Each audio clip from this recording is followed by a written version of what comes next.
mentak urang guari make Korea eta teh jadi masalah sebenarnya sora teh itu jadi jangan gitu gara ada aurat apalagi urang ngadengekeun sora eta kan jadi doraka komo nu ceramahna awewe didengekeun ku ku lalaki kiai lalaki mah blon dicekul sama lalaki anu sok ngadengekeun ceramah awewe mah lalaki blon tah atuh misalnya aya anu ceramah awewe aju lalaki ngadengekeun balikna blon geus mana sia Allahumma ya rafi'ad darajat Allahumma ya rafi'ad darajat Allah Bismillahirrahmanirrahim. Kanjeng Nabi Musa alaihi salam dakwah ka para umatna, ka para kaum. Tetapi Kanjeng Nabi Musa nu sakitu dahsyat.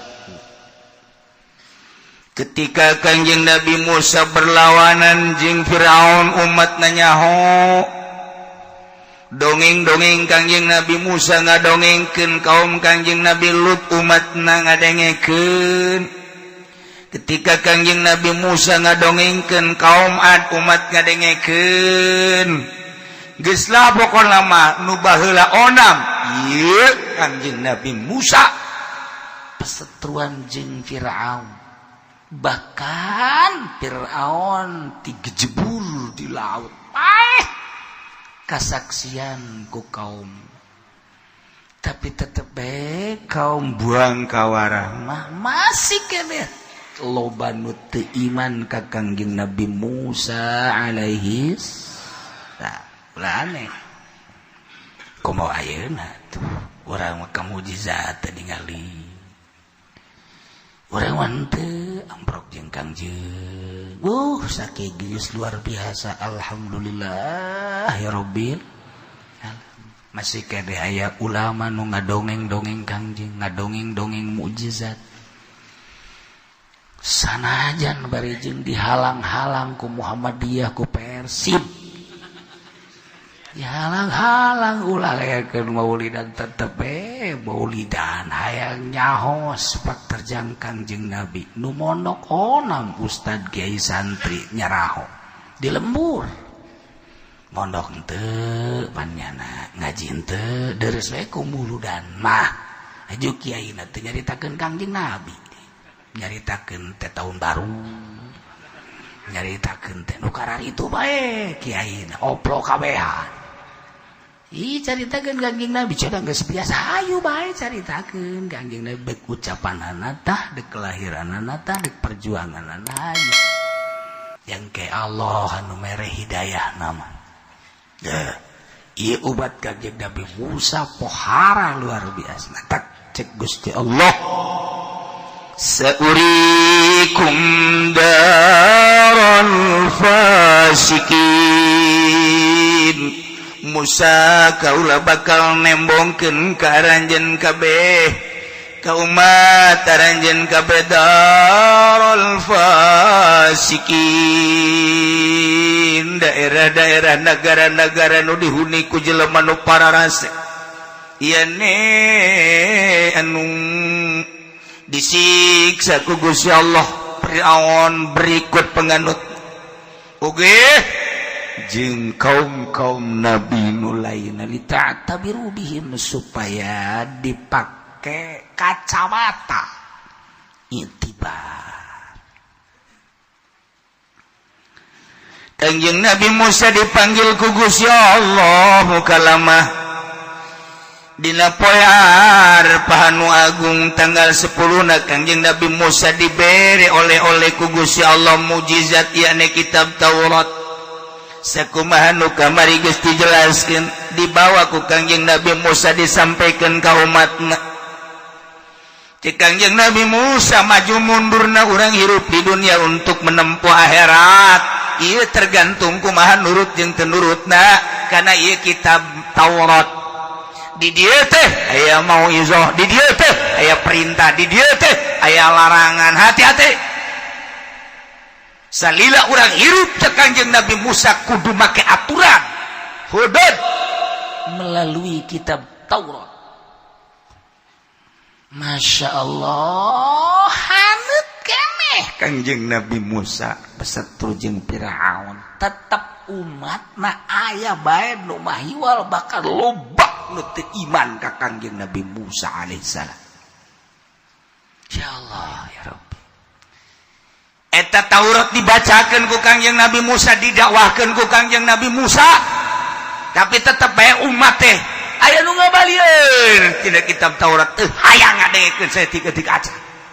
Masyaallah. Aya anu malu-malu kucing ngadengekeun teu make, didengekeun teu make. Aya anu bener-bener ngadengekeun bari make. Jadi kos kitu bae situasi kaum. Masya Allah tiba heula ulah kaget lamun kuari kos kitu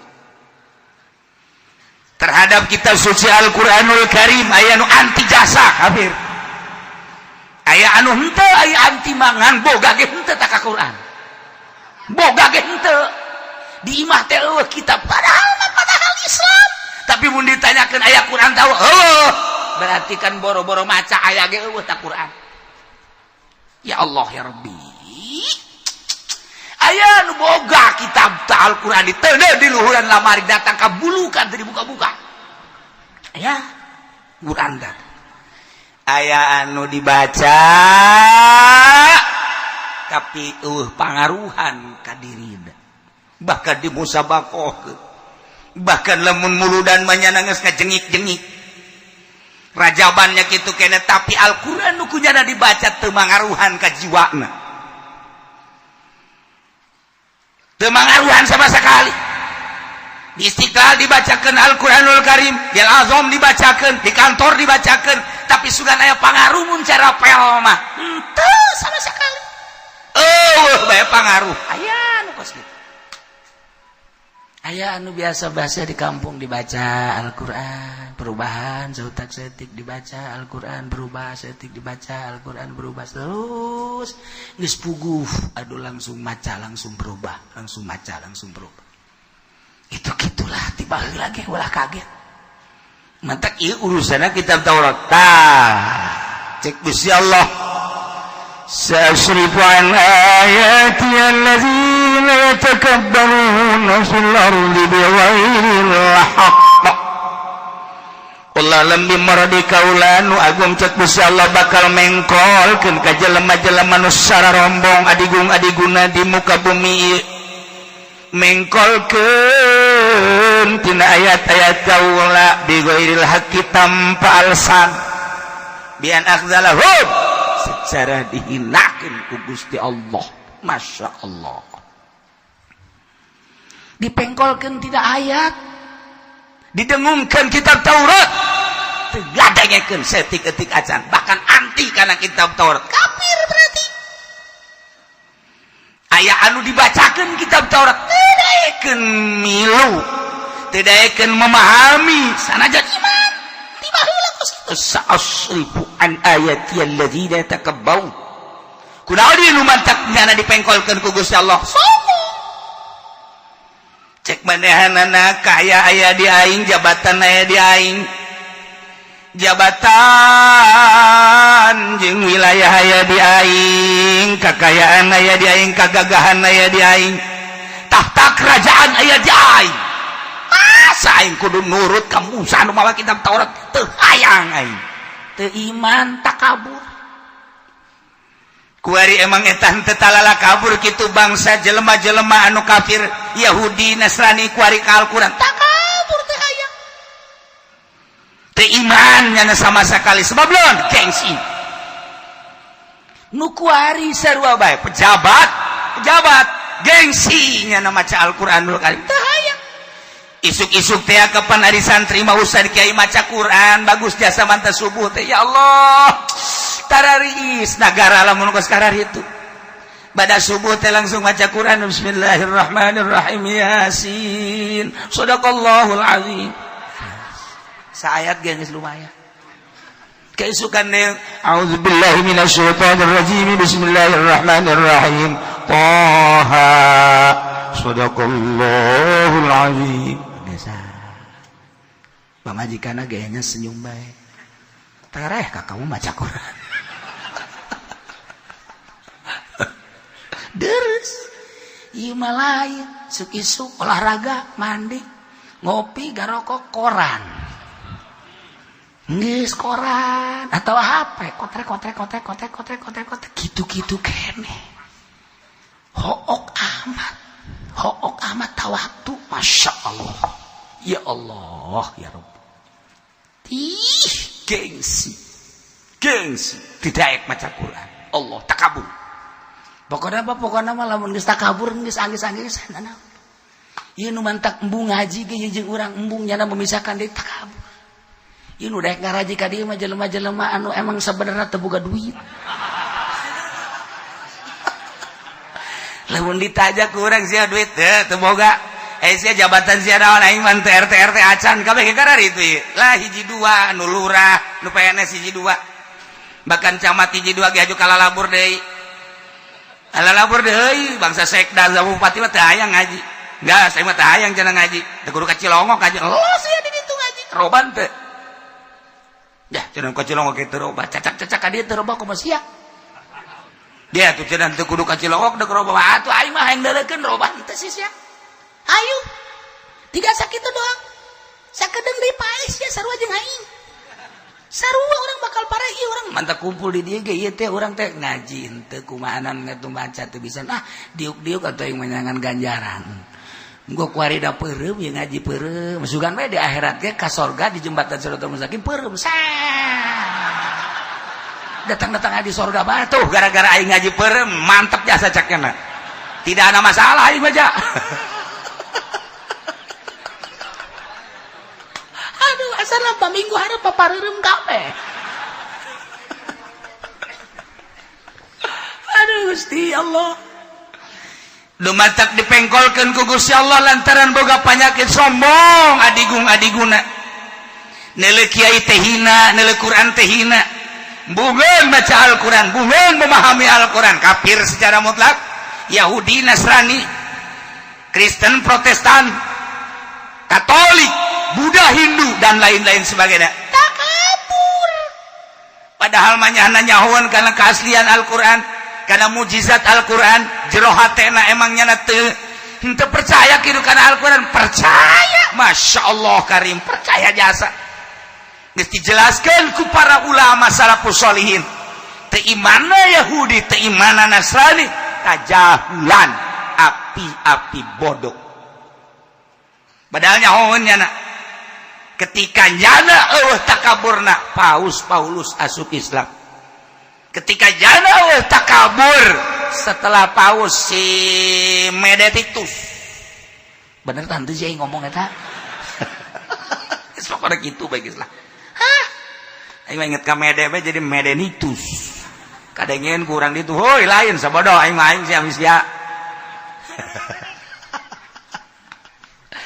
kuari ge nu kuari hampir kasuk Islam deui bae geus bingungan kuari Amerika nu ayeuna ge geus aya kan rencana asup Islam di kuat ketika nyana baca aslina Taurat jagelingan teu aya berbeda jeung Al-Qur'anul Karim Masya Allah kardinal lu diutus di Amerika di Roma ka dieu kemudian masuk Indonesia masuk Bogor masuk Sukabumi debatlah jeung almarhum Kiai Haji Sadili Aang Sadili Ciberem debat seminggu 2 minggu sampai sababaraha minggu ternyata hidayah masuk Islam setelah masuk Islam nyana mengembalikan uang di Roma sebabnya nyana utusan kemudian nyana menta jadi warga negara Indonesia sebab kaditu teu aman iya di Sukabumi diberi hidayah ku Gusti Allah Masya Allah kan anu orang Belanda teh pemain bola Belanda sini kiai eta penyahuan gitu nah sulah lo ngomong sia lo ngomong masuk Indonesia di Indonesia kaget jana Begitu datang ke Indonesia loba nu make samping, loba nu make baju kos gitu make itu siapa? Cek nya muncak bahasa urang mah. Kayak gitu kayak potongan begitu banyak amat di Indonesia. Akhirnya dibejaan bahwa itu adalah santri-santri ustaz-ustaz kiai-kiai. Di mana rumahnya? Nya diajak ke salah si kiai di kitu Bandung. Ngobrol, debat ngelain debat ngobrol. Asup Islam.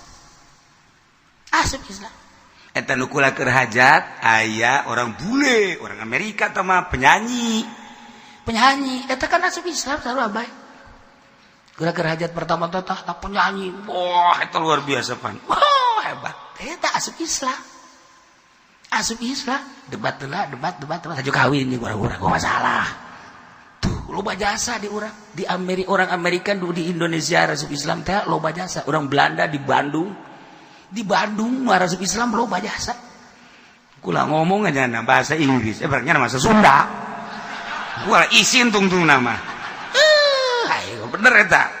Keur paganten di itu di Yogyakarta. Tanya ku kula. Ditanya ku kula, "Where do you come from?" Di Bandung katanya. Heuy.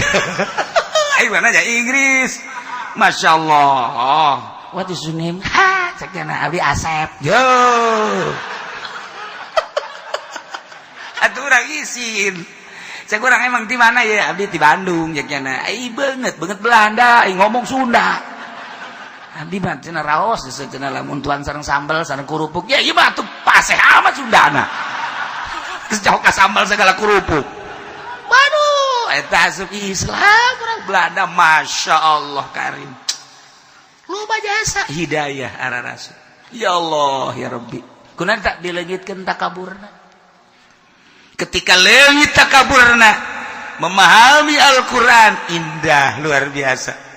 Nu mantak lamun aya kiai geus paham kana Al-Qur'an, udang ti peuting ajunyana maca Al-Qur'an ngalengis ulah kaget. Isuk peuting ngalengis ulah kaget. Terus ngalengis. Pamajikana ge ka 3 peuting nanya, "Kakak, maca Qur'an haju ceri kuna?" Bohongan teh diizinan.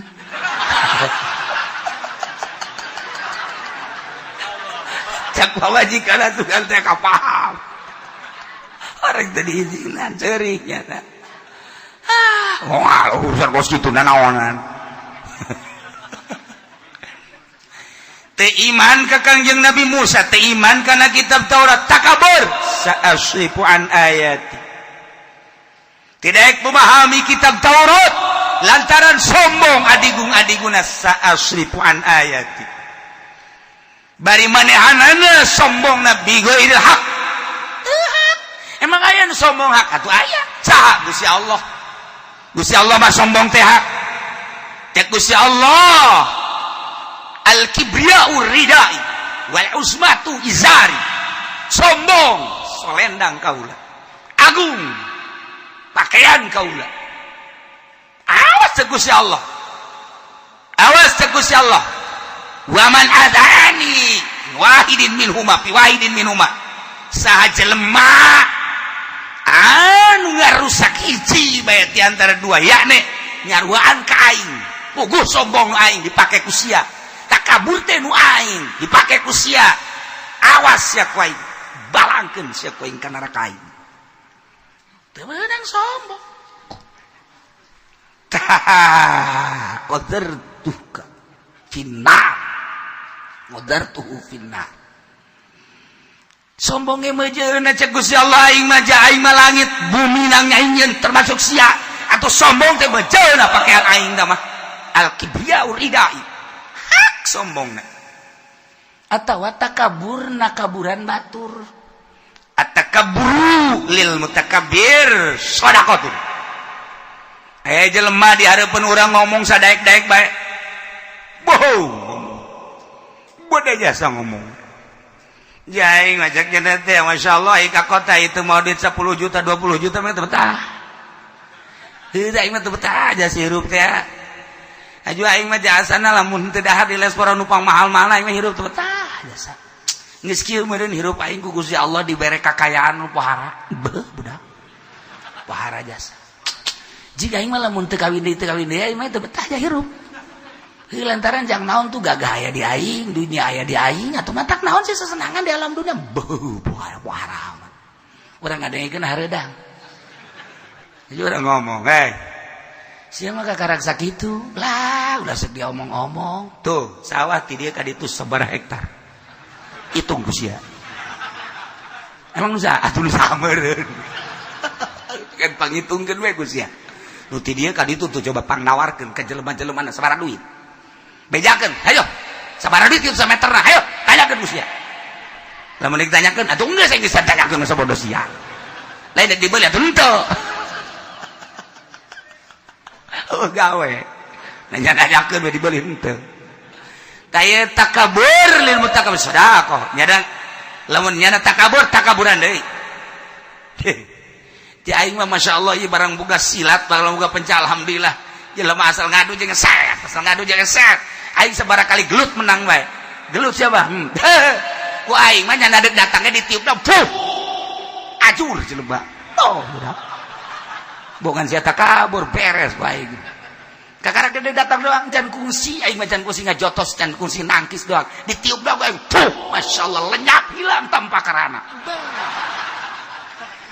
Nyana geus mau ngomong aing teh ngomong jeung sia atuh. Sia teh takabur di hareupeun aing.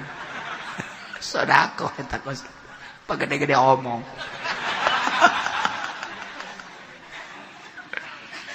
Tapi coba-coba takabur kana kitab Taurat. Coba-coba takabur ka Kangjeng Nabi Musa alaihi salam. Sa'asrifu an ayati alladzina yatakabbaruna fil ardi bighairi haqq. Kumaha si bentuk takaburna? Wa irau kulla ayatin la yu'minu biha. Lamun maranehanana ningali kana sakabeh ayat, kana saban-saban ayat la yu'minu biha, maka sama sekali teu percaya. Padahal Kangjeng Nabi Musa teh memehna luar biasa ngabejakeun kaula teh nabi, kaula teh rasul.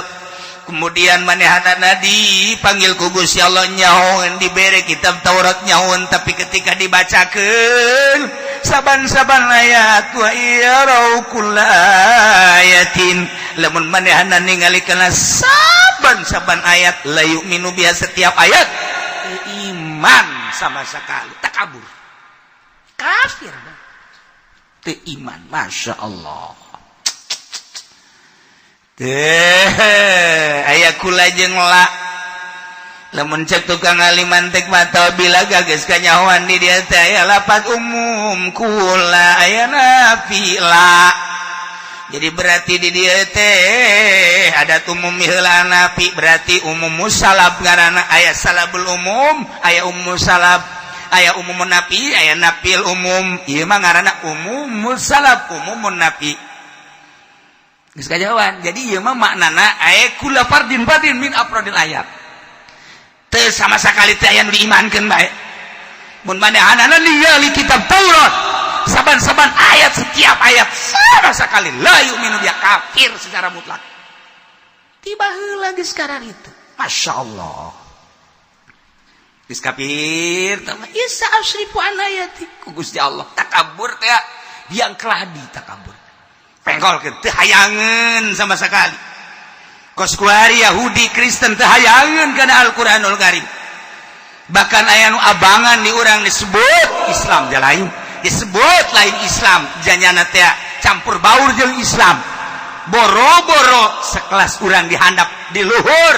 Wallahu alam Islam, wallahu alam lain. Nu dilaluhur. Lantaran kumaha tuh? Tuh kok sekarang itu teka dulu sholatna, kadang-kadang ke masjid maka masjid, tapi teka dulu sholat milu jeung manehana jeung Kristen milu harus ke sekarang itu bang saha wallahu alam jaloba jasa urang sebagai rakyat nontonnya anak geus kos sekarang itu bae kajian antepkeun bae senang-senang manyana kos kitu jeung kege bakal paeh kapanggih jeung Allah samarukanana manehanana teh moal kapanggih kitu jeung Allah kapanggih. Keun bae manehanna urang sing hade bakal kapanggih jeung Allah. Tuh nomor kahiji nyana teu iman sama sekali kana kitab Taurat. wa sabilar rusdi la yattaqimu sabila. Nomor kedua, lamun maranehanana ningali kana jalan-jalan pituduh, kana jalan-jalan pibenerin anu datang ti Gusti Allah. Mabok teh haram, zina teh haram, korupsi teh haram. La yattakhidhu sabila. Manehanana teh daek ngambah kana jalan pituduh. Sia-sia aing bae. Termasuk jelema anu iman kana kitab Taurat ketika ngainstruksikeun mabok haram. La yattakhidhu sabila, tetep bae mabok. Zina haram. La yattakhidhu sabila, tetep bae zina. Korupsi haram. La yattakhidhu sabila, tetep bae korupsi. Baheula ieu mah baheula kos kitu. Baheula. Hajo lamun ku ari kos karari itu berarti tetesan baheula. Asli tetesan baheula. Bejakeun ku ari Al-Qur'anul Karim teh ngalarang mabok. Wa iyarau sabilar rusdi, lamun maranehanana ningali kana jalan-jalan pituduh ti Gusti Allah, sampaikeun ku para kiai dina Al-Qur'anana ge kos kieu. Kade mabok teh haram. La yattakhidhu sabila, teu daek ngambah kana perjalanan pituduh mabok bae. Sampaikan ku kiai ku ari Al-Qur'anul Karim kade ulah zina wala taqrabuz zina innahu kana fahisha. Tetep bae. La yattakhidhu sabila, maka manehanana tetep bae henteu nyokot jalan pituduh. Zina bae. Hei, maling teh korupsi teh ieu teh haram. Wajib jihad. Bejakeun ku para kiai tetep bae la yattakhidhu sabila, tetep bae korupsi maling bae eta geus dibeja-bejakeun. Kade ulah sok ngeridit haram nih sakedeung urang di alam dunia aju di akhirat ku gara-gara ngaridit urang kang cebur ka neraka jahanam geus dibejakeun ngajeger-jeger kana ceuli. Lah tun aya kiai nu ngamenangkeun ieu dihijikeun jeung kiai nu ngamenangkeun. La yattakhidhu sabila, geus ulah didengekeun ki uci ieu kos kitu mah. Geus sabar urang nya namanya ngaji mah ngaji bae tapi urang sama ulah udah pakeun kos kitu nama hese urang kan butuh galer butuh kitu dengerit mah kumaha tuh urang hese capek kan geus lah gajeun lah ke di neraka ge meureun urang sapotong ieu. Atuh sia ide ku ka neraka sapotong. Emangna pugu cenang jadi jigir nyerina kabeh. Cenang dijinggir jerina kaw-kaw bisul dibujur jerina kakabeh itu sia ka neraka ngan sacangkeng hayu sia emang dicangkeng ka luhur moal panas nah golak sia ka jadi kok lagi tetep la yattakhidhu sabila, teu daek nyokot jalan pituduh, teu daekeun sama sakali. Kurang kumaha ku ari informasi tentang mabok makin menjadi berjamur ayeuna. Geus puguh mabok minuman, mabok obat. Baheula mah aya larangan-larangan. Kuari mah lamun urang ningali ka toko-toko, minuman aman biasa. Sebab nyana ngomongna penyediaan orang non muslim yang itu domisili di negara kita supaya nyana betaheun. Segay. Ai erek mah la yattakhidhu sabila. Geus kurang kumaha informasi Al-Qur'an disampaikan mui geus nyampeikeun depag geus nyampeikeun sepuguh para penceramah terus pengajian tapi tetep bae la yattakhidhu sabila, teu daek ngambah melaksanakeun jalan-jalan pituduh, malah nyana baris nyana ngomongna ge kararieu urang ulah waka ngaji jang ora keneh.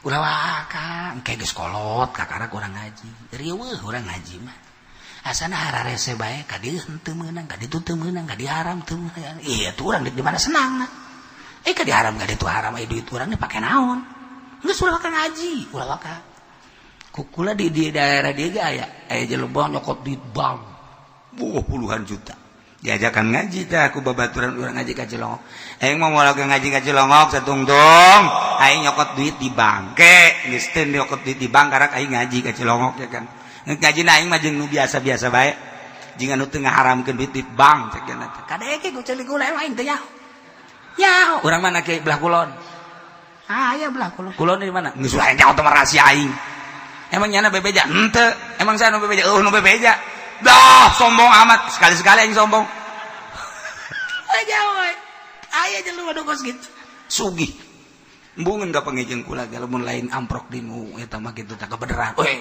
kiai biasa amprok masa salaman kan salaman ngan tilok bare duit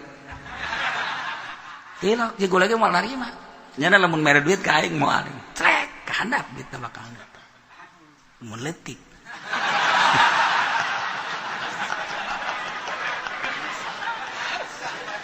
aduh Gusti Allah tapi kula bendu atuh henteu ngan karunya ya Allah ya Rabbi harta geus ambalaya kemudian atuh ayeuna nyana geus rada kolot ya Allah ya Rabbi tetep bae jahat teh nurani namanya nage hayang salamet jaga di akhirat teh malah geus jadi haji tapi terus bae nyana neangan duit tina duit nu kos kararitu da usahana Gusti mah maha kawasa Gusti pangbukakeun hatena kaya aya di nyana gagah aya di nyana hebat aya di nyana tapi di akhirat batur-batur sekelilingna ka surga nyana ngagejebur ka neraka betapa meureunanan sedihna bukakeun Gusti hidayah henteu bendu kuy emang bendu henteu ji itu bendu masalah urusan nyana atau dunia-dunianya usah-usah ngan karunya sebab urang mah yakin biasa ka Al-Qur'an cak Al-Quran kos gitu teh gejebur atau gejebur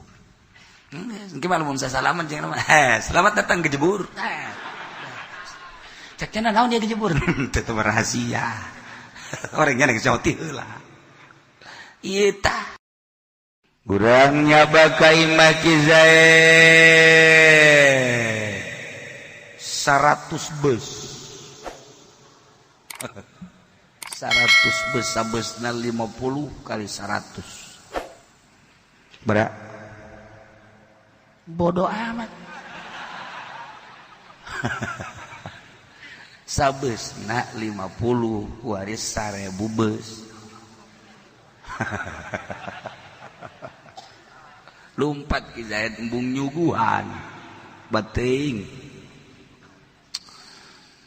atawa kata tamuan sabus 50-an urang sorangan Ki Zaid nyana ngabri otomatis kan nyana uluk salam assalamualaikum kadang tiluan opatan kadang bareng assalamualaikum teu kan Ki Zaid nama sorangan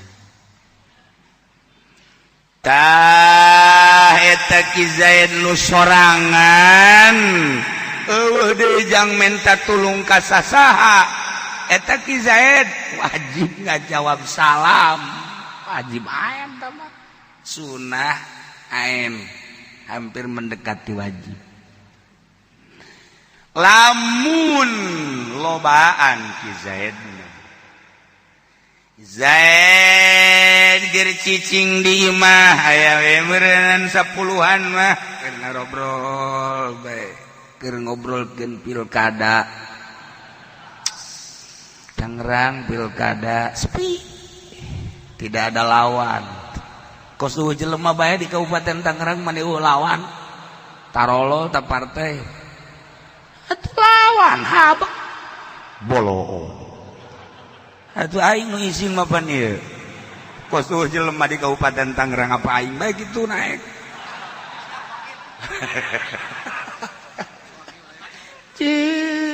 wah payah ya PDI parah ya lawannya na PDI terus naon deui Gerindra terus naon deui ayo naon deui atuh nyawan sia jeung aing mah tetapi meureun geus kudu kitu hitung-hitungan politik mah janjana ge ngahambur-hambur duit mah tumbungeun jawani sote ngahambur-hambur duit jangan jenengkeun diri kos urang we mah ugi ka awewe buah mobil geus 5 dibikeun ku abah nu kolot banget we eta orang boga harepan teh ieu Ki Zaid keur ngarariung jol aya tamu saurang dibalik tuh mah tadi mah nu datang nu lobaan kuari mah nu lobaan anu cicing nu datangna saurang assalamualaikum nah ieu pardu kan ngajawab tah ngajawab teh pardu aya anu salam nama sunah ngajawab nama pardu kuda tadi pardu ain eta lamun sorangan bae lamun nu lobaan nu sorangan datang nyala uluk salam kan lobaan assalamualaikum ceki Umar teh Zaid didinya keur caricing 10-an ta eta teh wajib kudu ngajawab hukumna fardu kifayah mun eueuh nu ngajawab saurang-urang acan tinu 10-an dora kakabehan lamun aya teh saurang cukup nu sejen mah teu kudu ngajawab ngan nu ngajawab menang ganjaran nu teu ngajawab teu meunang ganjaran sakitu da geus urang ngariung di hiji imah tahlilan aya meureunana 200-300an mah mun rada sugih lobaan ngariung mah mun susah herese digerokeun ge tetangga digerokeun teu darae ke masjid tiluna udah datang RT geus pegat uratna RT susah emang harapanna berkat doang tapi teu kitu sebenarnya mah kumaha nu susahna nu susah tapi rajin bermasyarakat nu susah rajin di ka masjid nu susah rajin pengajian malah mah lobaan nu karunya urang tahlil ka jelema susah tapi nya mah rajin jasa masya geus ulah yang berkat ulah yang naon geus aya urang tahlil we tuh nu susah leuwih hebat sebenarnya dibandingkeun nu sugih pelit sia kunaon nyileuk ka dia biasa bae ai kunaon refleks amat sih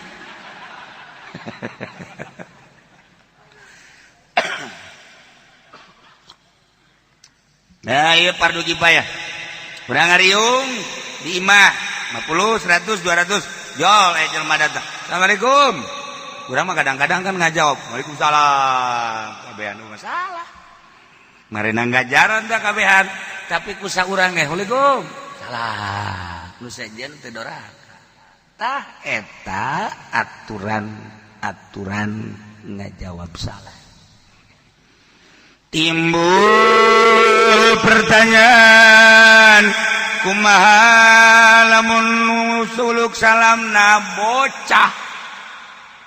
bocah cilik iya bocah mah cilik ge mungkonon sirama orangna bocah ini cilik bocah cilik ya budak leutik sudah di bawah balik umur 10 9 tahun nya geus pinter lantaran guari mah dipagahan di TK guari mah TK teh masyaallah ka manasik haji dipagahkeun ka orok muncan waktuna pada di agama Islam mah belajar teh mana nu dibutuhkeun urang dek kawin belajar ilmu nikah urang dek dagang belajar ilmu muamalah perdagangan urang dek jadi pemerintah belajar ilmu kepemerintahan nah ai budak leutik mah angel kene ka Mekah dipagaha dibawa ka ditu ka pondok gede ditoap-toapkeun disai-sai masyaallah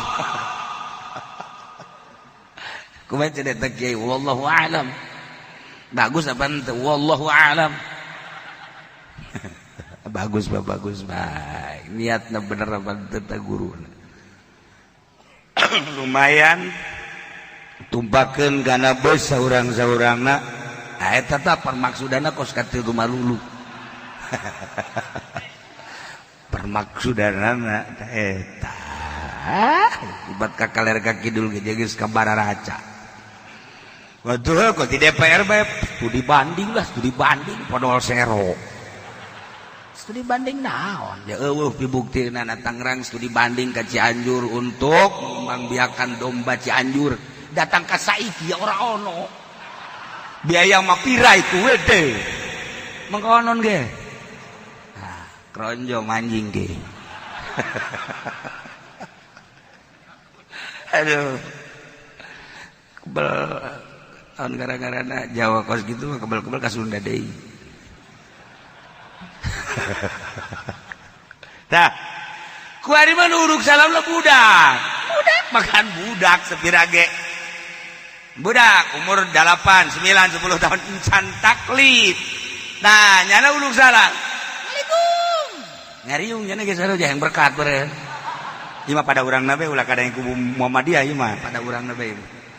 Anu hayang mayang nunteu atuh henteu ngan nunteu ka poe hayang. Assalamualaikum. Salam budak. Waalaikumsalam ceng. Dididik ceng dididik kita. Eta ngajawab salam budak fardu kifayah. Fardu kifayah. Ulah sambarangan sanajan budak. Sanajan budak asal mumayyiz. Mumayyiz teh dahar bisa sorangan mandi sorangan ngisang sorangan. Nah eta ngaranna geus pinter. Timbul deui masalah bagaimana kalau yang salamnya cewek. Nah iya mantep ya. Timbul berbagai permasalahan pernah gitulah pikir. Nah lamun awewe tafsil lamun awewe na kolot geus teu pikahayang tarolah geus eueuh pasiran lah ucayan gitu. Tah eta mah teu dadaon dijawab. Teu dadaon ini kos kitu mah. Tapi lamun budak ngora anu masih kene ngajepret. Nah. Ieu mah wayahna mun bangsa bakal timbul fitnaheun ulah dijawab tabat. Sebab bakal nimbulkeun fitnah. Tapi lamun teu bakal nimbulkeun fitnah mah masalah dijawab. Jadi urusan kos kitu mah urusanana kan patali jeung sora awewe teh ya. Eta teh dipermasalahkeun antara aurat jeung lain aurat. Awewe teh sorana bae sorana tah. Cik sakaol Imam Syafi'i mah aurat, tapi cik mazhab Hanafi mah henteu. Dan mentak urang guari make qori'ah. Eta teh jadi masalah sebenarnya. Sora teh itu jadi jangan gitu gara ada aurat apalagi urang ngadengkeun sora. Eta kan jadi doraka. Komo nu ceramahna awewe didengekeun ku ku lalaki. Kiai lalakina mah blon tah. Dicekul sama lalaki anu sok ngadengkeun ceramah awewe mah lalaki blon tah. Atuh misalnya aya anu ceramah awewe aju lalaki ngadengkeun balikna blon tah sebenarnya sia.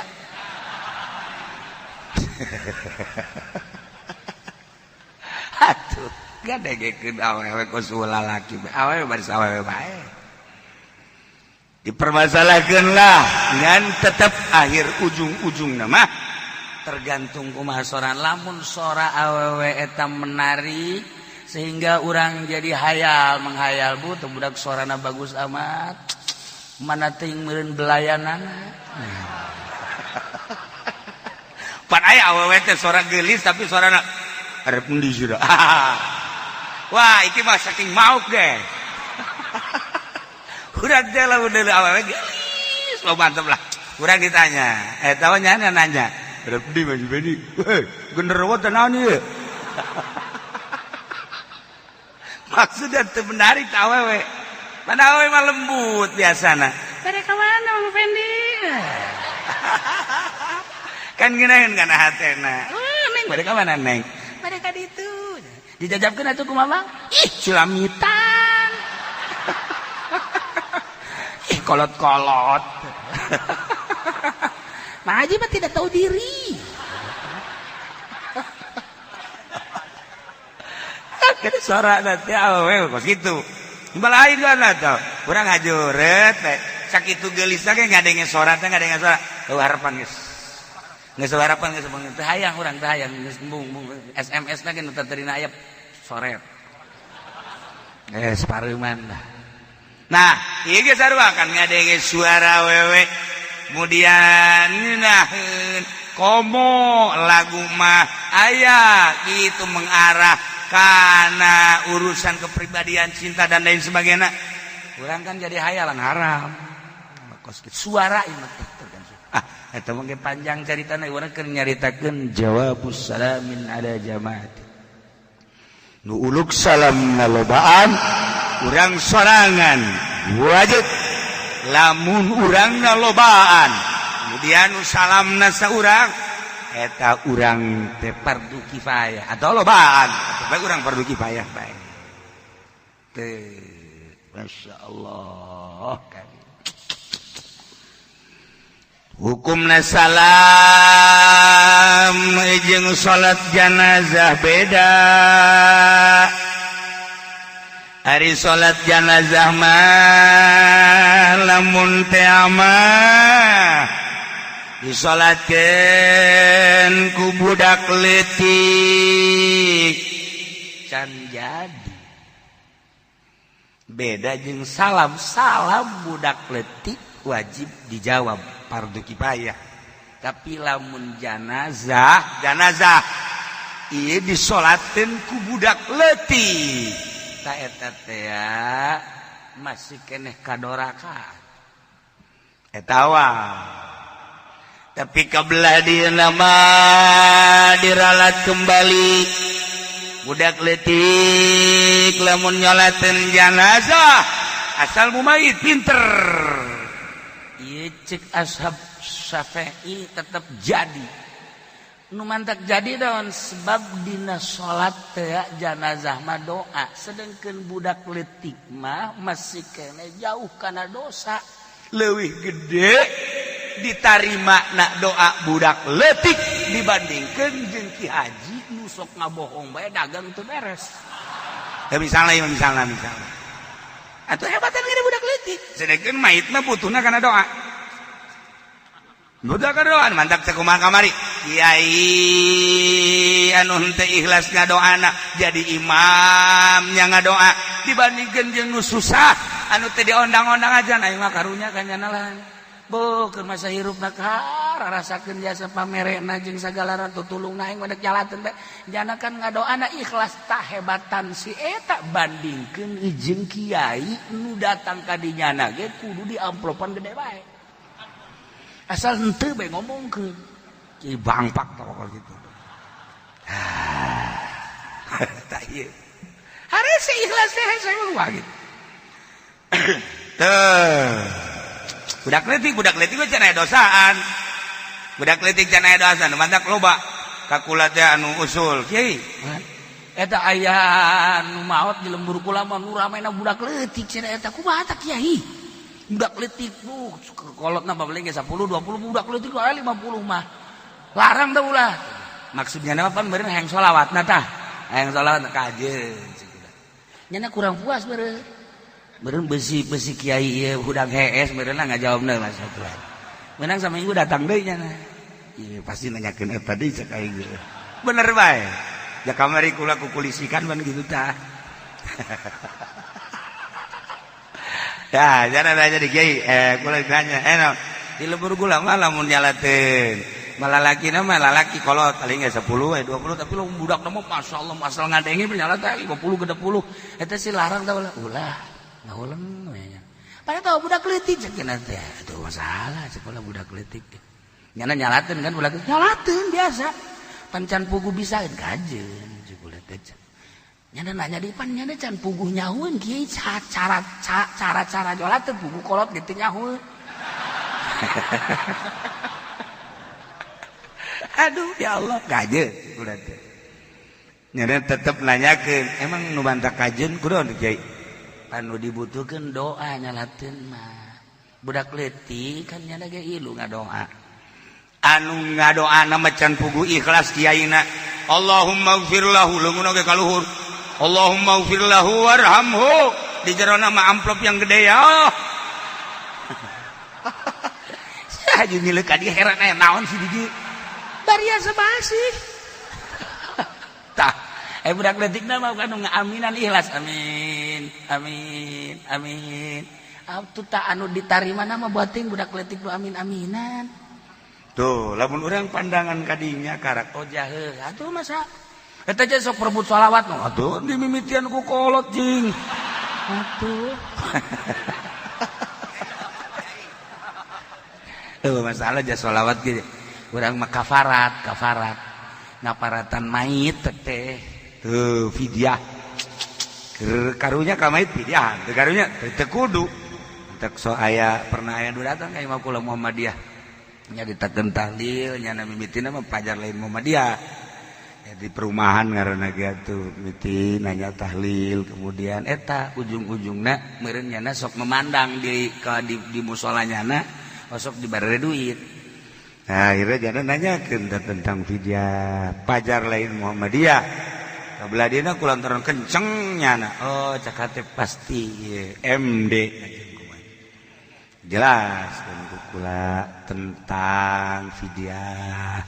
Begini-begini menurut ahli sunnah wal jamaah di NU seperti itu.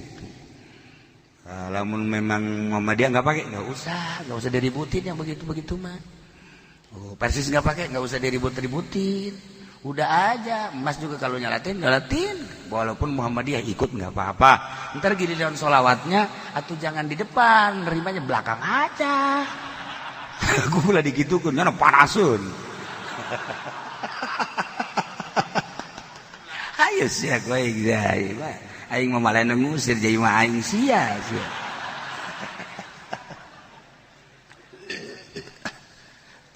Salam.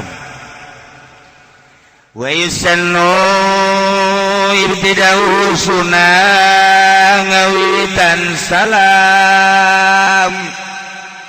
Nabi mitian uluk salam teh aya nilai tambah sunah. Nu ngamimitian salam teh sunah kan urang mah biasana nu datang teh salam teh padahal mah nu diuk bae ge masalah. Ieu datang kiai assalamualaikum biasa tah ka kiai mah kiai nu datang kudu mah kiai kan anu salam. Ieu mah nu ieu kan anu nyambut assalamualaikum kiai masalah ai kudu nama nu datang ngan ketika anu darariuk ku salam nyana nu meunang ganjaran ibtidah nyana tah tuh hari lain kiai mah nyolonong baik. Waalaikum. Tadi jawab. Waalaikum. Oh, nggak jawab sararial dah. Tanya saya konon tengah jawab bajingan. Salah mah jawab baik. Dek bajingan tadek naon. Sebab naon? Iya kan ngadoakeun salam. Madak. Kumaha lamun aya kafir uluk salam ka imah urang. Tuh. Kafir urang salam lantaran di urang mah kapan negara demokrasi geus atuh nu nyicinangan ge nu beragama sebab syarat nomor kahiji ketuhanan yang maha esa bae aing mah sebab guru aing keur SD orang Jogja ketuhanan yang maha esa esa jadi teu bisa orang Jogja mah esa bae teu bisa esa kos nyebut tereup teu bisa terep doyong doyong orang Jawa kos gitu doyong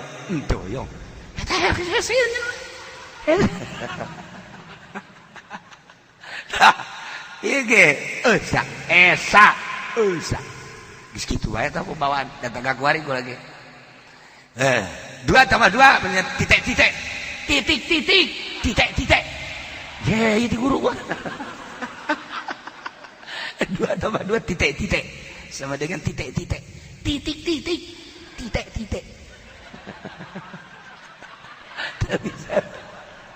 tapi saya titik orang Jogja itu nah ya wa yusadu ibtidahu sunnah ngambil itu kumalamun aya kafir ulah dijawab sebab ieu mah kapan urusan adalah urusan ngadoakeun salam. Idza sallama alaikum ahlul kitab faqulu wa alaikum.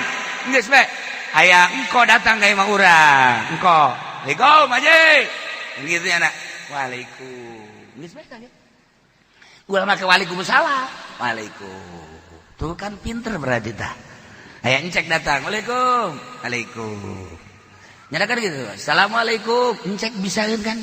Lamun urang kampung Melayu makan Cina ge paseh salamna ge. Belah dieun kampung Melayu tah wates bisaan salamna. Terus deui belah ka dieu tah naon tah kadinya tah? Hah? Terus deket Tangerang teh kota naon? Tah Sewan. Kebedul-bedul bisa salam deh coba. Sewan. Assalamualaikum pajar Islam kan urang mun nyaho mah. Deuleu matana bintit ye kajian gugu mah ge encek lah ye. Waalaikum. Waalaikum. Nyada assalamualaikum Pak Kiai. Waalaikum. Sok nanya kenapa waalaikum dong ge? Sinu kan Cina. Saya haji udah 3 kali. Wah, haji matanya bintit atuh bintit bah bintit aja. Katolonjok aing ye. Adi urang kan loba anu wajah. Bismillahirrahmanirrahim. وعلى هذا المعنى لنتبين تسيكله من حمل بعض أهل العلم mengamalkan setengah ahli ilmu hadal hadis ayat hadis وقال آخرون dan mutasabbaqa mawanai kabeh minal ulama saking ulama lafaz zakat syar'iyatun wa muqaddaratun utawi zakat iku kang bangsa syar'i lan kang den pastiakeun wala yumkinu tadyaru kharasiha wa nisabiha dan orang ingkana rakum pengarabah kharasiha taksiran zakat dan nisab zakat wa innamal ma'na lana pastina utaimana ayakhudhal kharisuna yang tanggal sapong kang naksir kada zakat ang zakat wa yadau laminda ya kharisun kada sulusaha ing seperteluna zakat aw rubu'aha atawa ing seperempat zakat minal usyuri saking sepersepuluh fariqahu darapan yantah misahakeun ing sulus atawa darapan yantah ngabagiakeun ing sulus Rabbul mal sapadangan lana harta binasihi kalawan awaka Rabbul mal langsung kumanehanana sulus atau rubu dibagikan kasaha ala jiranihi ngatasa pirang-pirang tetanggana ya Rabbul mal wa qaribihi lan pirang-pirang karabat ya Rabbul mal paman itu adalah longkang biasakan yang menyotahumi dan wehakan yasiman paman itu adalah longkang biasakan ya Rabbul mal yang tahun dan wehakan yaman wahada al-ba'aban fihi rifkun wahada lam yutai tilaiki maqalahul ulama al-ban namin fihi dalam kurifkun walas biar babil amwal kalawan pirang-pirang kang ngandana harta watsbahim lan pirang-pirang kang ngandana ingar babil mal ini nusuk ngaji main itu ngaji nelenawan wajilalan yang kecabakan gimana al-hadis yang dalam mana hadis Jabbaja dan ucapakan nabahiyat rika kadrana wa kulhu Rabbul mal yang taninggal itu ayat yang taninggal itu kadrana wa kulhu ya kharis yang kira-kira barangkan mengandung masa patangan wa harta wa ahli lan ahlina Rabbul mal min najara bihil na'ufu kala saking barangkan menakukaran masa pa'al al-papangur padat fi hajatin dalam hajatil lahi maring kharis para yakhrusu maka orang naksir ya kharis wal arjahu la mutaikal arjaham lil hadis ikun mungkin hadis alal mana lawalinya tasamanya kang awan asa pasaran li anna hudda ayiduhu kana satana kalaku alaikum wa takunu awal riwayat Jabir apa riwayat Jabir radhiyallahu anhu kana lar penulis saking Jabir min mayaqat tadi saking barang kang katakan yang takhfifa ing dengan yang tengahkan Firqarsi yang dalam nafsir atalil lafzi wallahu a'lam bishawab.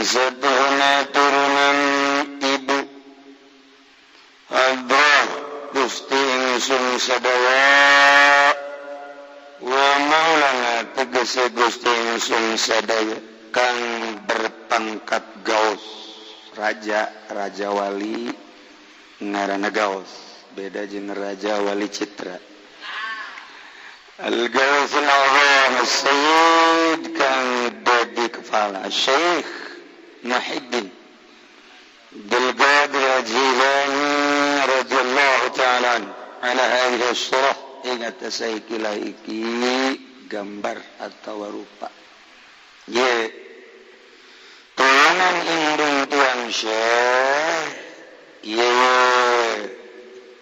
runtuyanan wahu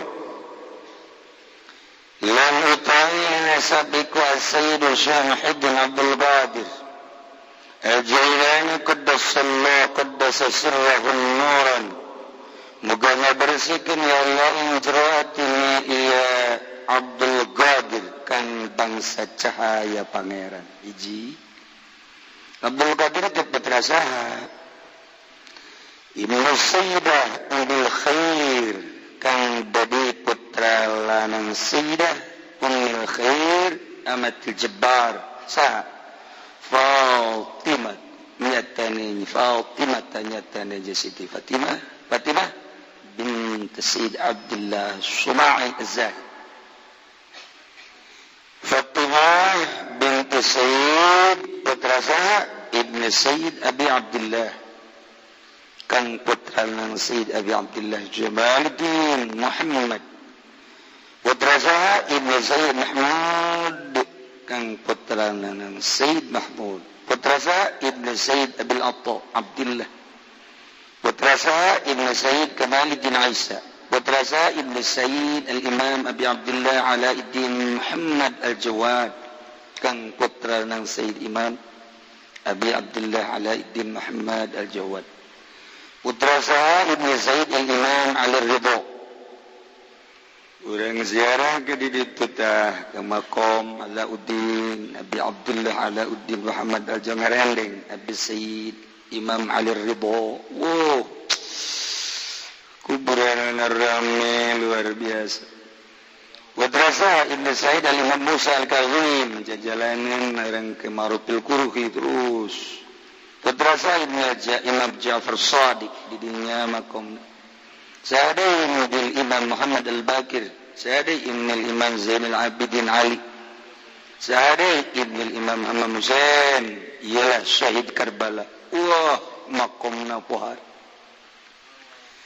di sanjung-sanjung di Karbala putra saha Ibn Imam Al-Hammam Amirul Mu'minin Sayyidina Ali bin Abi Thalib radhiyallahu anhu muga lila rependu safallahu saking Sayyidina Ali wa anhum lan kasakin kabe ajma'in sakabeh wa ba'du jadi lamun kurang dihitung ti bapa 13 turunan jadi ti Sayyidina Ali ka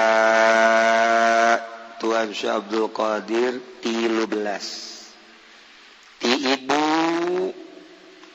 ti Sayyidina Ali ka Tuan Syekh 14 jadi nama jadi wali ke puguh binna jelas binna Ibnul Karim jelas orang makan aya ciseng luan aya hok urang sakit gederes urang iman ke Allah pohara lain deres letik urang oh masyaallah urang lamun bin asana aya nu puguhan bin tapi geus keun bae tambah bin ieu malah aya nu kieu ente bin za bin anu ai bapa ente putra sa teu nyaho aing ge aya nu teu nyaho aya nu memang bener teu nyaho aya nu nyaho tapi ditutup sebab baheulana tukang cimplong pokoknya disebut-sebut mah bapak kalau teh eta mah aya tanu kitu tapi itu biasanya menurut disalametkeun ku Gusti Allah jadi pemimpin mulus tetapi tetep bae urang mah bersyukur ka Gusti Allah Subhanahu wa taala. Adapun ing dalam sarusane mazkur mina basmalah walhamdalah wa nasab min al-walid wal walidah falamma maka bakal ngucap ingsun kadue sira kabeh maka ilmu samangsana pangilmu asyrafa man qabati iku kang leuwih mulya-mulyane kamulyaan karunia kang mulya wa ajalla martabati lan kang leuwih agung-agunge pangkat wa abha mafkharati lan kang leuwih agung-agunge atau mahal-mahale simpenan kemuliaan maksudnya simpenan kemuliaan wa anfa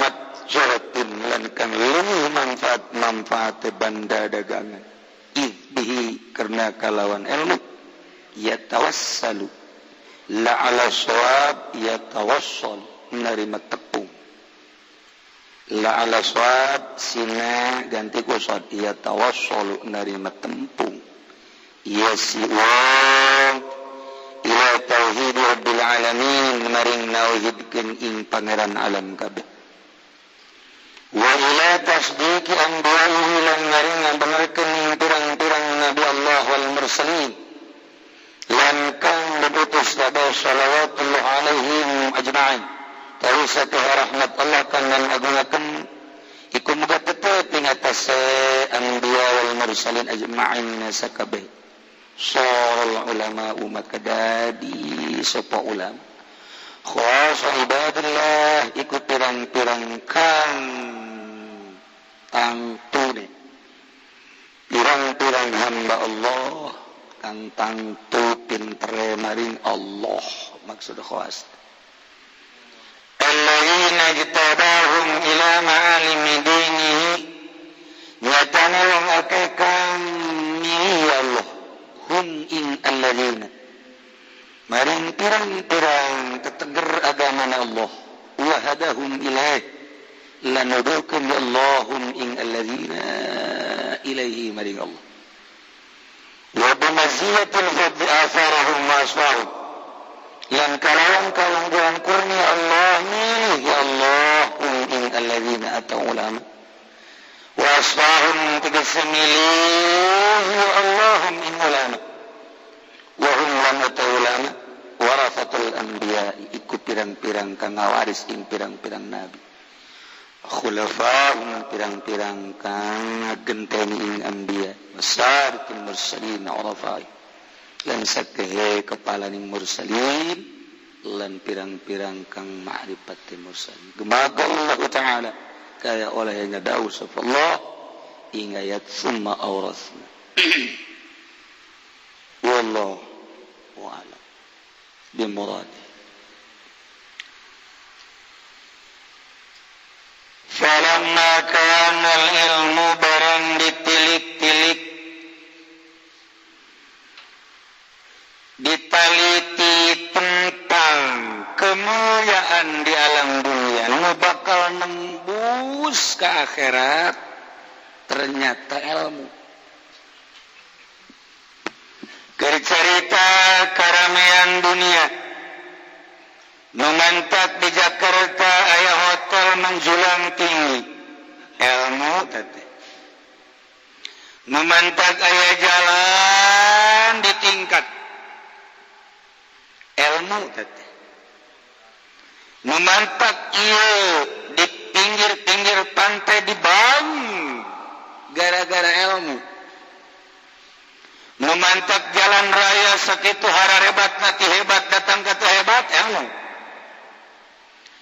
nu mantap kuari Profesor Ambalaya ke di Indonesia Doktor Ambalaya datang ke kuari di urang loba jasa nu pinter tindak pengaruh pinter terjadilah keramaian dunia diskusi di mana-mana ceramah di mana-mana kendaraan ambalaya baheula mah kendaraan dengan sakadar motor sepeda tadi namanya sepeda haju ningkat karena motor tetap make gogoes aya bensinan atunya teh aman bensinan digoes belah dia narieuh amat caknya lah maning motor beneran belah dia aya sekupi dibabagikeun ku gubernur ke Haji Puloli ke Habib Rojak aya nu izin jasa diumrahkeun kiai diumrahkeun izin cokot duitna bae pajar teu naon meureun umrah mah izin ka beja cenah lamanya kiai diumrahkeun tarima cokot duitna aya ku ari jelema ge di mana di tukang saha lah rahasia eta mah rame dunia teh kan rame dunia rame lamun eueuh jelema bajidor moal rame nu ngaramekeun dunia teh jelema bajidor ngadoana ge sagala ping-ping mulus oh macem-macem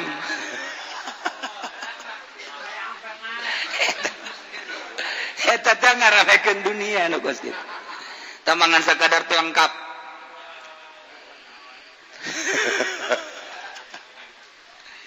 tapi ternyata horenganan tina karamean eta teh supaya dikaji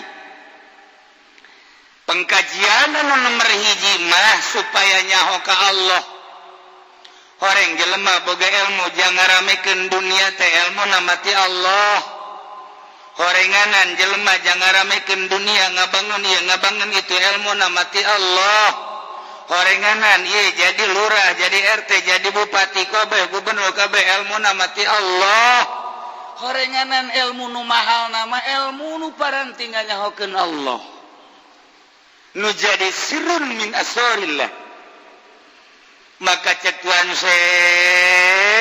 barang ditilik ternyata al ilmu asrafa manqabatin barang ilmu teh jadi pangmulyana kurnia sangat bernilai mantap bahasa naga manqabah kesempurnaan ilmu ma'rifat disebut manqabah Habib Abdurrahman aya manqabahan Habib Ali aya manqabahan Syekh Abu Hasan Asy'ari aya manqabahan tapi coba mantan bupati urang jin manqabah disensarikeun misalna wa hadhihi risalatun fi bayani manqabati Presiden Soeharto sesarian kabeh ge jelema ieu risalah ngaritakeun manqabah Presiden Soeharto wah jelas kiai-kiai salah nujukeun manqabah mah kamulyaan ahli marifat ngaranna manqabah jadi orang lamun dijieunkeun buku hadhihi risalatun ieu kitab leutik fi bayani manqabati Presiden Soeharto buat mertelakeun kemuliaan Presiden Soeharto fi awali kitu darjati presiden ilal mut timimiti jadi presiden datang ke modar diceritakan malaku kita paling memilih Habib Rozak Pudoli anu sok diberean bae gitu tah paling diborong ku Haji Pendi dibabagikeun gaji Firdaus katanya bangsa jeung bangsana bae gitu Masya Allah karim iya ilmu ternyata asrafa manqabatin wa ajalla martabatin pangagung-agung pangkat ilmu jelema teu boga ilmu mah di muludan paling geh dihareup dibere akuas senebeteun nya peuting mulaina datangna lia peuting ka 3 panggung pan mulaina jam 12 dibere akuas seneb balik muludan lain menang karomah jeung mujizat nyari betung ieu gara-gara aku aya sebab naon bodoh ja anu pinter nama pan barang datang ka dinya susu kopi nyanak panas menta es ngarokona lisong kiai rokok lisong pohara jasa sebab naon aya ilmuan aja pake takabur kunya ilmuna teu beres pokoknya mah ilmu mah ajalla martabatin teh lamun urang daek jualan mulia anggeus eta dina ngaji amin ngaji jurumiyah ngaji alfiyah dohar makrun balik ka imah jadi kiai wah bae jelema ngiaikeun yai jol bae bupati ojol cak bupati kamulyaanna ku aing nek dimangpaatkeun supaya naik ka panggung hidup supaya kitu aya ku di jelemana supaya hidup teh dijual mulya teh jangan sekadar jadi bupati jangan sekadar jadi gubernur nah eta jelema nu sanggup ngajual kamulyaan demi dunia delekeun di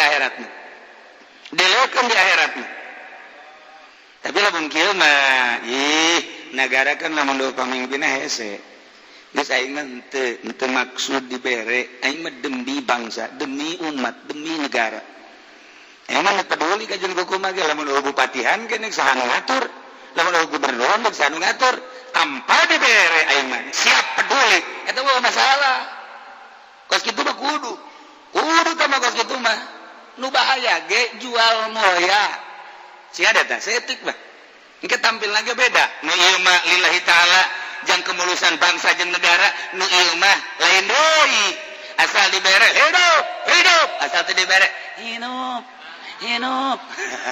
mau kemana Betty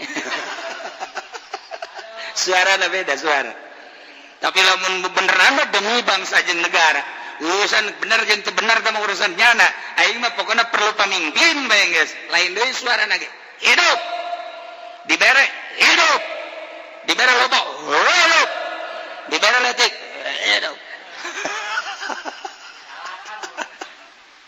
kos Habibnya nama kadi itu baik ka pendopo nya nama biasa sebabnya nama peduli maksudnya minta jatah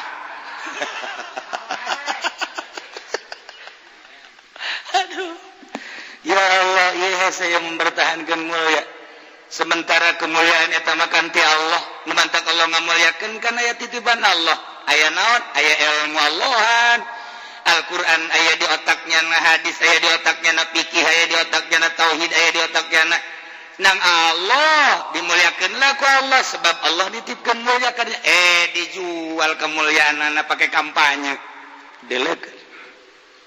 delekeun moal aya nu ngaji hiji-hiji aja aya cenah kiai sabaraha 10 ngan tihang masjid 8 jadi 10 tihang masjid jadi 2 berarti masjid 10 aja tiang masjid. Wa bawa faratin paling mahal na harta simpenan. Deui harta nu paling mahal simpenanna. Ilmu. Di mana bae ilmu mah bisa dikembangkeun, di mana bae ilmu mah bisa diboro, di mana bae ilmu mah bisa diteangan. Cicing ahli Allah, ahli marifat di gunung, jelema bakal ka gunung. Cicing di leuweung, jelema bakal ka leuweung. Cicing di kota, jelema bakal bring-bringan.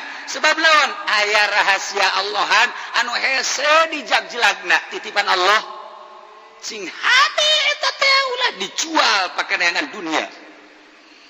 Yalah abha maqat wa anfa majaratin panglowi manfaat banda dagang. Hartina seakan-akan ilmu nu aya di jero hate ilmu Allah ilmu marifat nu aya di jero hate ieu teh mangpaat pohara jasa lir teu beda jeung barang dagangan jelema kabeh memboro ketika di nyana aya gula sementara masyarakat butuh gula di mana bae bakal diteangan lantaran gula aya di nyana datang dagang madu kemudian jelema baru tuh madu sebab ieu jelema aki-aki kabeh ieu teh barang geus teu mahar udang butuh madu diteangan sanajan aya nyandung ya Habib Rojak geus kanyahoan tanagana bere coba orang Lampung coba ge Parawan misalnya bere ka Habib Rojak urang Lampung Parawan keneh menang sabulan pasti laporan ka Deui Kiai kunaon minta cerai bae lah ditanya emang tebogo lain masalah tebogo emang kurang napakah lain masalah napakah emang kurang kendaraan mah aya aja bali hayang dicerai lah itu rahasia geus kanyawan kurang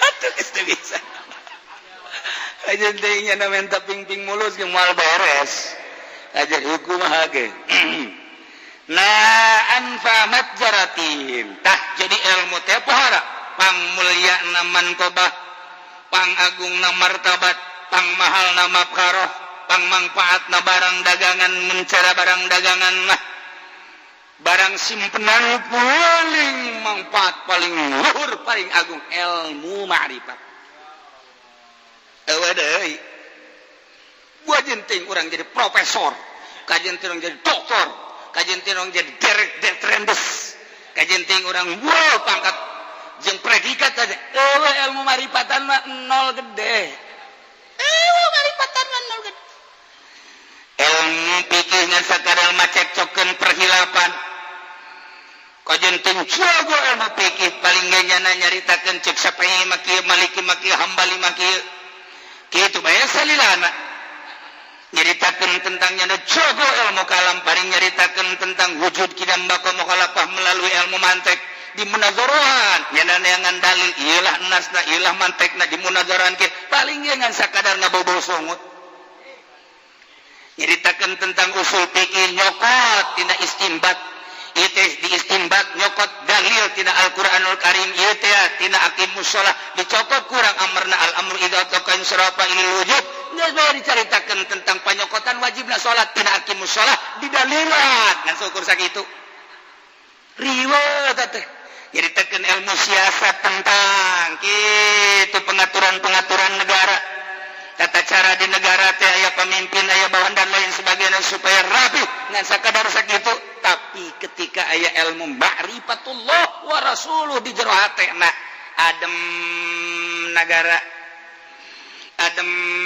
lembur adem tempat moal aya nu bisa macekcokeun ilmu ma'rifatna sadunya ilmu ma'rifat membalik pacekcokeun antara arif billah jeung arif billah saling menghargai jeung nyanalah anu nyaho la ya'riful wali ilal wali wali jeung wali pasti silih salam pasti silih doakeun sebab naon sarua rohna pada ka Allah kajenting di dunia orang Turki ka Allah maka perjalanan thariqah naon akur urang Yaman ka Allah maka perjalanan thariqah naon akur urang Baghdad ka Allah maka perjalanan kumaha akur urang Indonesia ka Allah maka perjalanan ketika geus usul ilallah eta mah jalan-jalan eta mah ditinggalkeun akur ieulah rahasia Allah sirrun min asrarillah ketika ilmu teh seperti kitu sifatanana cik Tuan Syabul Qadir coba geraga ieu deui tawassalu ila rabbil tauhid rabbil alamin lantaran ku ilmu teh jelema bisa usul kana nauhidkeun rabbil alamin jelema bisa nauhidkeun ka Allah ku ilmu jelema bisa usul ka Allah ku ilmu jelema bisa dedeketan jeung Allah ku ilmu eta lah jelema bisa nauhidkeun kana rabbil alamin sehingga alam ieu teh kadeleuna eueuh nu aya teh ngan sakadar nu nyieun alam kok bisa kos kitu teh ilmu dimimitinya nama santren di jero pasantren manehna terus bae kitu ngaji terus ngaji alat ngaji fikih dan lain sebagainya kuari ngaji tauhid wujud kidam bako eta teh sakadar ngaji lisan doang titik koro keluar doang nah kuari mah bisa karasa wujudna Allah teh anu kamari ieu makan nyaritakeun tentang wujudna Allah di dalilan ayana Allah teh dalilna lantaran aya dadamelana mustahil aya dadamelana nu ngadamelna eta mangan sakadar bau sungut kuari mah karasa ayana Allah gerak teh di Allah sebab Allah teh al-mutaharrik deuleu urang deuleu Allah denge urang denge Allah cium urang cium ambe urang ambe Allah teh geus hese kos kitu mah ti mana tuh pancek ke Kangjeng Nabi la yazalu abdi taqarrabu ilayya bin nawafil hatta uhibba wa idza kuntu ahbabtu kuntu ainahu wa lisanahu pada tak itu cek Gusti Allah hadis kusi ngajelaskeun la yazalu abdi teh eureun hamba kaula ya taqarrabu ilayya dari bas deketan ka kaula bin nawafil ku sunah-sunah berarti geus ninggalkeun carita nu wajib geus dicaritakeun ku ari manusia seakan-akan wajib tahajud seakan wajib duha seakan wajib zikir seakan-akan wajib weh geus pohara jasa ya taqarrabu ilayya bin nawafil cek Gusti Allah deus ya dibere ku aing ibadah wajib tapi ngaleuwihan datang ke bebeakan segala rupa dikorbankan ka aing hatta uhibah sehingga aing cinta jasa kasih wa idza kuntu ahbabtu di mana aing geus cinta ka anjeun kuntu aina mata sia mata aing lisan sia lisan aing eta si kubahas piharteunana tuh anu teu mondok mah bingung nu teu mondok mah bingung anu mondok mah sarua bingung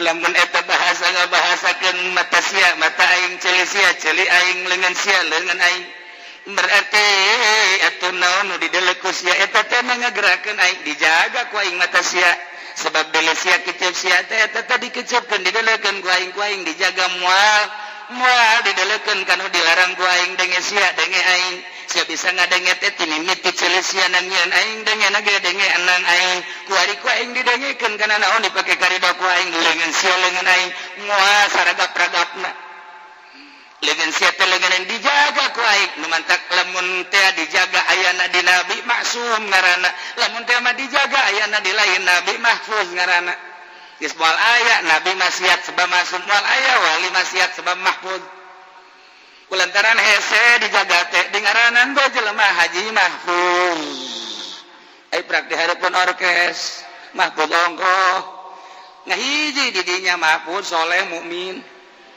joget gabeh nih menganyahukeun nauhidkeun rabbil alamin naon ilmu wa ila tasdiqi anbiya'ihi sebab ku ilmu bisa ngabenerkeun ka para nabi Allah urang dongeng Kangjeng Nabi Adam diturunkeun ti sorga gara-gara nafsuna ditumpakan ku setan urang ulah nganahana nah Gusti nabi teh bisa kagoda padahal mah nabi padahal mah rasul padahal mah nabi Kangjeng Nabi kok kagoda ulah ngomong kitu sebab lamun Kangjeng Nabi Adam teh diturunkeun moal aya sia iku gara-gara Kangjeng Nabi Adam turun ka dunia aya hulu sia aja urang dibere nafsu ku Gusti Allah nafsu teh aya anu kudu dipicieun anu kudu diayakeun ieu teh pan aya nafsu birahi mah ku Allah teh henteu dieueukeun diayakeun urang lamun cacak urang eueuh nafsu birahi teu bogoh urang ka awewe atuh moal anakan ieu nu mantak barang ditanya ge Habib Razak sabaraha anak 25 nafsu eta berarti teu meunang datang ka imah ceklak teu meunang datang ka imah ceklak kadangena pamajikanna teh reuneuh deui kunaon eta nafsu birahi diantep ku Gusti Allah nu eta mah mun urang eueuh nafsu birahian atuh moal aya nu neruskeun agama je nu ulah go usah teh nafsu nu mangan ulah nafsu ammaratu bisu cahaya nu nganyahokeun pernafsuan ilmu di mana ilmuna ti Kangjeng Nabi ai Kangjeng Nabi ti mana ti Allah Gusti Allah mere ilmu ka jero hate hambana culusuk sehingga nyaho kana Rabbil alamin ditauhidkeun Rabbil alamin artina tauhid Rabbil alamin teh tauhid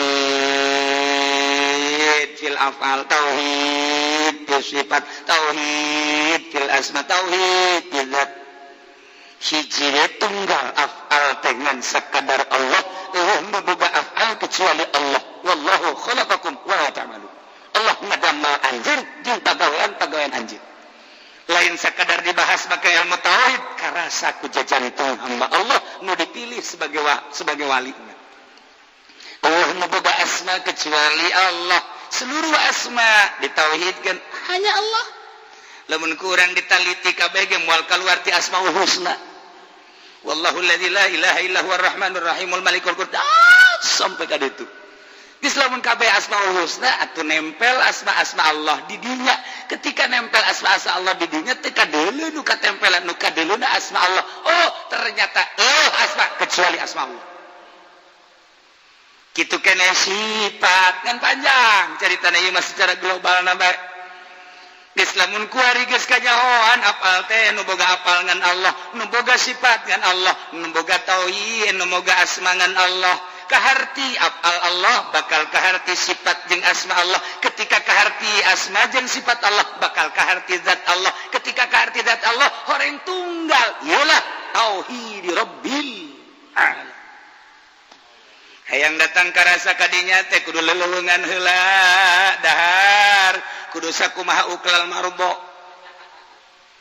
jelema sehat hayang ka Allah kudu daharna kos jelema gering ndek ka Allah tapi daharna kos bajidor mah beres daharna kudu uklal mardo libasna kudu libasal mardo pakaian kudu pakaian kos pakaian nu gering kumaha nu gering mah boro-boro mikiran pakaiannya na teh saya ayana kadang-kadang pakaian ka mana-mana bobogaan geus tapi mikiran penyakit kitu kene dahar ge teu dipikiran nu gering kumaha ayana bae kumaha nu merena bae lantaran wir mikiran penyakit nah nu deuk ka Allah teh menggebu cintana sehingga cinta ka Allah ngelehkeun pakaian ngelehkeun dahar ieu mah babejana deuk ka Allah tapi dahar pohara opor aya sate aya si hade besi ka ambo sate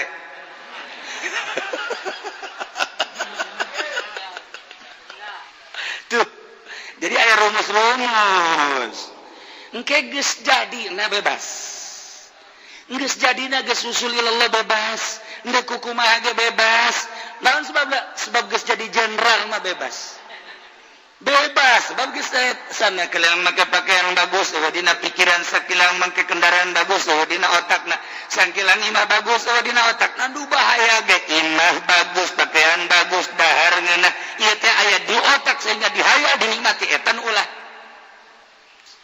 wah cenah kiai asana dulu kiai pakaianna bagus batusnya mah ka aing bae sih emang cenah basana ayo juga ngomong sih ade aya masa-masa suluk aya masa-masa husul atau emang geus kitu urang jadi abri ge beuh lempang ti mimiti Tangerang ka Jati ti Jati terus ka ditu ka mana ka Cipatan ti Sepatan ke lempang deui lamun nyana dingkle-dingklean lain ditulungan kapan dicarekan bobrok sia lain dibuka sapatu tapili kuda teger bae encan sakumaha sebab naon jang perang haus lain diberi cai lain haus cara cacalangaban ke rasakeun beuh pohara nu mantak abri mah galak jasa ge ka masyarakat sebab nyana baheula dididik teh pohara jasa pohara nu mantak kuarina teu meunang salah saeutik tapi make adab galak ke dina tempatna make adab tetep emang abri teh make adab nu mantak negara mana bae lamun dicekel ku sipil goyang sebab naon teu pernah dididik nyana tapi abri pernah dididik ketika negara dipimpin ku militer geus pernah dididik nyana amis pahit teuheur hasilna geus karasa ku nyana ketika dicekel ku sipil saha bae pas kieu negara kuari acak-acakan politik acak-acakan hartina acak-acakan terencana negara deuk kumaha ieu teh dibentukeun encan jelas ekonomi na encan jelas deuk dikamanakeun deuk dikumahakeun ieu teh apakah deuk di kitu balikeun deui ka agraris apa deuk ka kumaha encan jelas per detik ieu can jelas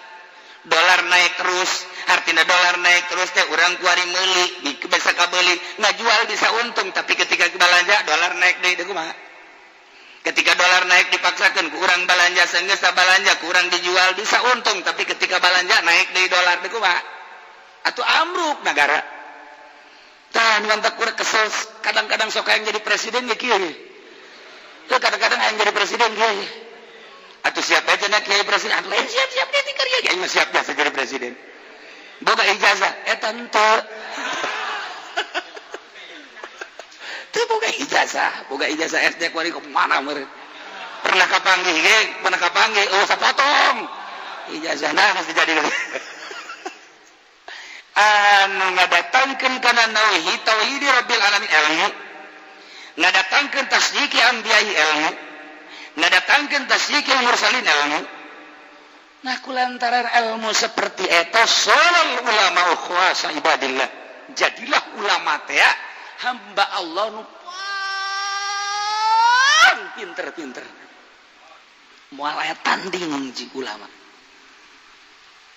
cek muih hadena yang jadi ulama lain sia sok aja pede bae cek tukang ceramah aing ge lain cak alikmat aing lain cak modern aing meureun ulama mebas sama kos kitu mah cak ieu pesantren salaf meureun aing sarua sia ge ngantu aku doang saha tuh wali Allah subhanahu wa ta'ala ulama teh khawas ngebahasana ge khawas khawas ibadillah nu mana alladzina ijtabahum ila ma'alim dinihi wallahu a'lam bissawab